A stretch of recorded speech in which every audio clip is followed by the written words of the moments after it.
यातला एक भाग खरा आहे की सुनेत्राताई पवार आता उपमुख्यमंत्री म्हणून त्यांनी काम हातात घेतल्यामुळं आणि विधानसभेतसुद्धा त्या निवडून आल्यामुळे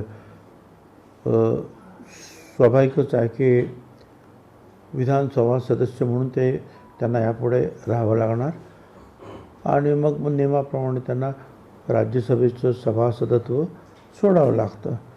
तर त्याप्रमाणे त्यांनी तो राजीनामा दिलेला आहे, हे बरोबर आहे. पण मग आता त्यांच्या ठिकाणी कोण जाणार हे सगळं आम्ही मीडियातून वर्तमानपत्रातून वाचत असतो. काय अजून त्याच्यावर काय चर्चा वगैरे काही झालेली नाही, मला तरी तशी काही माहिती नाही. तुम्हाला आवडेल राज्यसभेत जायला? राज्यात इतकी वर्ष तुम्ही राजकारणात आहात, तुम्ही देणार आहात का?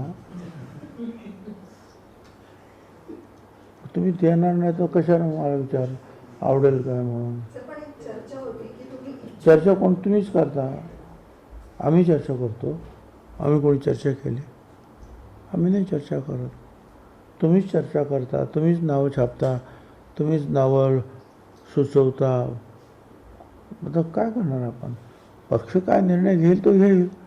काय आता माझ्या दृष्टीने म्हणाल तर ते मंत्रिपद आहे काय, त्याच्यामुळे मला काय एवढं त्याचं काय म्हणजे त्यासाठी प्रयत्न करायचं काही कारण उरत नाही, नाही का? एक सिनियर मंत्री आहे मी, त्यामुळे राज्यसभेवरच मला पाठवा असा आग्रह धरणं मी चुकीचं आहे. ते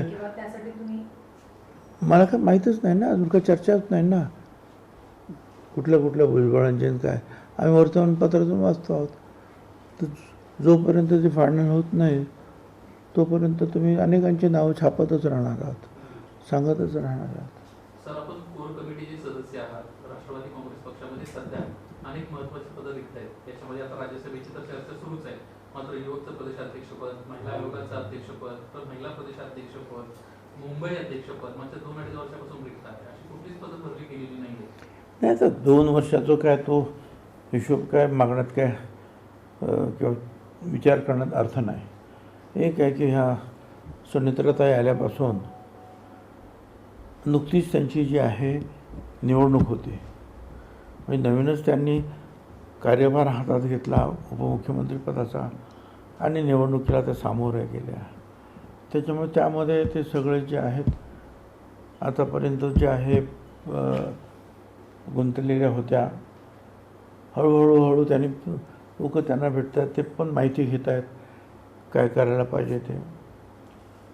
आणि मला असं वाटतं की आता कदाचित या महिनाभरामध्ये अनेक गोष्टीचा निपटारा ते करतील.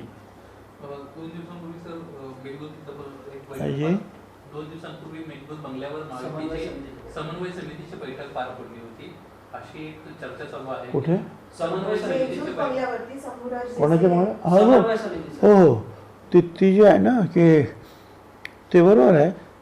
त्यात मी तर त्याबद्दल बाईट दिलेला आहे ना, मी बाईट दिला त्याने सांगितलं ना की महायुतीतले प्रत्येकी 2 मंत्री जे आहेत.